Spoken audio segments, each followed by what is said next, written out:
शादी के पहले से ही विभा को कपड़े धोने का बड़ा शौक था।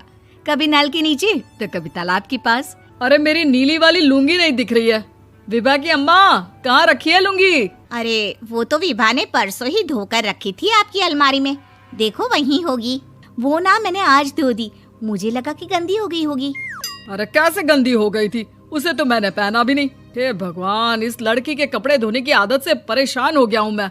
जितना तो घर में राशन नहीं आता, उससे कहीं ज्यादा डिटर्जेंट पाउडर का खर्चा है। इसकी शादी करवा दो, शादी जाए अपने घर में ही करे काम, फिर चाहे घर के कपड़े धोने हो या पूरे गांव के। हाँ ठीक बोल रही हूँ, देखता हूँ मैं कोई लड़का। वो दिन भी आ जाता है जब विभा को देखने लड़के वाले आ जाते हैं। लड़की मुझे अच्छी लगी। होने वाली सास कहती है, बेटी अगर कुछ पूछना है तो पूछ लो। वैसे तो हमारी लड़की बहुत ही शर्मीली है, जो बोल दो वो मान लेती है, इसे क्या पूछना होगा। अरे कैसी बात कर रही हो माँ, मुझे इन लोगों के घर रहना है, सवाल तो कई है। हाँ हाँ बेटा, पूछ लो ना, क्या पूछना है। आप लोगों के घर कपड़े कौन धोता है? सास का मुंह बन जाता है। देखो, अगर तुम ये कहना चाहती हो कि तुम्हें कपड़े धोने नहीं आते तो सुन लो, कपड़े मैं ही धोती हूँ, लेकिन तुम्हारे आ जाने के बाद मैं रुमाल तक नहीं धोऊंगी। अरे चुप रहना भाग्यवान, बहू बेचारी घर आई नहीं, उसे डराना शुरू कर दिया। वो क्या है ना बिटिया, अभी तक तो ये कल्लू की माँ ही धोती थी, लेकिन अब तुम्हारे पापा तो दहेज में वॉशिंग मशीन देंगे ही। तभी विभा की माँ बोल पड़ती है, सवाल भी पूछा तो क्या। वैसे भाई साहब, मशीन की तो फिर भी कपड़े धोने की कैपेसिटी होती है। मतलब जो बिटिया दे रहे हैं ना विभा, इसे कपड़े धोने का बहुत शौक है। ये आप लोगों के क्या, आस पड़ोस गांव मोहल्ले सबके कपड़े धो दे और उफ तक ना करे। बाहर देखा नहीं आपने कितने कपड़े सूख रहे हैं, सब हमारी बिटिया ने ही तो धोए हैं। बस भी करो ना माँ, शर्म आ रही इतनी तारीफ सुनकर। और तो और एक दाग निकाल कर दिखाओ तो मान जाऊं। हाँ अच्छा, माफ करना बेटा, मैंने गलत समझा। हमें तो रिश्ता बहुत पसंद है। और ऐसे जुड़ जाता है रिश्ता कपड़े धोने का शौक रखने वाली विभा का। उसकी शादी हो जाती है कोयला फैक्ट्री में काम करने वाले कल्लू के साथ। शादी के बाद अचानक विभा चिल्लाती हुई सास के पास आती है। सासू माँ, अरे सासू माँ कहाँ है आप? ये तो धोखा है, धोखा दिया आप लोगों ने मुझे। इसे ससुर के चक्कर के बारे में पता चल गया। अरे तो उसमें तुझे क्यों धोखा मिला है? अरे नल में पानी नहीं आता, कपड़े कैसे कब धुलेंगे? अच्छा, तू पानी नहीं आ रहा उसकी बात कर रही है। तो आपने क्या सोचा? कुछ नहीं। अच्छा, तेरी माँ ने कहा था कि कपड़े धोने का शौक है तुझे, याद आया मुझे। शौक बोलकर कपड़े धोने वाले मेरे जुनून को कम ना आके सासू माँ, कपड़ा धोना मेरा गुरूर है। तभी पति भी वहाँ आ जाता है। अभी मैंने इसे सनी देओल की फिल्म दिखाई है, उसी के डायलॉग मार रही है माँ। अच्छा सुन, साफ साफ बता रही हूँ, पानी सुबह 4 से 6 और शाम को 10 से 12 आता है, समझी? विभा टाइमिंग सुनकर हैरान हो जाती है। ये क्या भूतों का मोहल्ला है?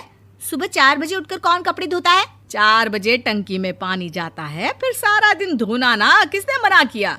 अरे कैसी बात कर रही हैं? 200 लीटर की टंकी में कितने कपड़े धो लूंगी मैं? सुबह ही उठ जाऊंगी मैं। अब क्या था, विभा सुबह 4 से लेकर रात के 12 बजे तक कपड़े ही धोती रहती। एक रोज सास पड़ोस से निकलकर कहीं जा रही होती है कि साथ वाली कहती है, हाँ कल्लू की माँ, जरा ये बताओ कि 2 साड़ी है, 2 ब्लाउज और एक पेटीकोट और एक नाड़े वाला लंबा कच्छा। हाँ तो? अरे तो क्या, कितना लोगी धुलाई ये बताओ। धोबन दिख रहे हैं हम क्या? हमारे पति सरकारी नौकरी से अभी रिटायर हुए हैं और बेटा सुपरवाइजर है कोयला फैक्ट्री में। धोबन समझ रखा है हमें? हाय रे कल्लू की अम्मा, माफ कर दो, वो तो मोहल्ले में यही सब बता रहे थे कि तुमने बहू को कपड़ा धुलवाने के काम में लगा दिया है। सास को पड़ोसन की बात सुनकर गुस्सा आ जाता है। वो घर पहुंचती है जहां घर के बाहर ही इतने सारे कपड़े सूख रहे होते हैं जितने कि किसी धोबन के घर पर। अरे ओ कल्लू की दुल्हन, बाहर निकल। माँ जी यहीं आ जाओ, बाथरूम में चादर धो रहे हैं हम। अरे अभी हम धोते हैं, तुमको बाहर निकलो। ये आस पड़ोस वाले बोल रहे हैं कि हम बहू से कपड़े धुलवा कर उसे कपड़ा धोने वाली बना दिए हैं। अरे छोड़ो ना माँ जी, किन लोगों की बातों में आती हो? आस पास के लोगों का तो काम ही होता है कि वो किसी तरह सास बहू को लड़ा दे। बहू सारे घर के कपड़े धोती है, ये क्या कम है? बोलिए। सास को भी लग जाता है कि वो बहू का ये सनकीपन नहीं छुड़वा सकती, इससे अच्छा है कि खुद ही चुप हो जाए। एक रोज सास और बहू मंदिर जाते हैं, जहाँ सास की साड़ी वहाँ खड़ी भीख मांगने वाली से मिलती है। माँ जी क्या बात है, आपकी साड़ी उस भिखारन से कितनी मिल रही है ना? हाँ हाँ, देखो तो दोनों की साड़ी मिल रही है। क्या बात है कल्लू की अम्मा, तुम खुद को तो अफसर की बीवी बताती हो और ऐसी सिंपल सी प्लेन साड़ी पहनकर घूमती हो। सिंपल और प्लेन नहीं है ये साड़ी। तो क्या सोने के धागे से फूल बने हैं? कुछ भी सासू माँ, कुछ भी। हाँ, बने थे इस साड़ी में सोने के धागे से फूल। मेरे पति लेकर आए थे मद्रास से स्पेशली मेरे लिए 10,000 की। ताहे भाई साहब इस भिखारन के लिए भी सेम टू सेम साड़ी लेकर आए होंगे 10,000 की।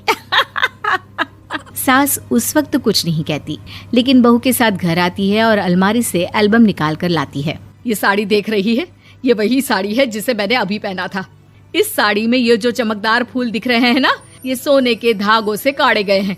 लेकिन तू लोकल वॉशिंग मशीन ब्रश से घिस घिस कर सारे फूलों को निकाल कर साड़ी प्लेन कर दी। मुझे माफ कर दीजिए सासू माँ। और तो और, जब मैंने तुझे तेरी गलती के लिए कुछ नहीं कहा, लेकिन तूने तो सबके सामने मेरा मजाक ही बना दिया। क्यों? बहू को समझ में आ जाता है कि अब से उसका कपड़े धोना बंद।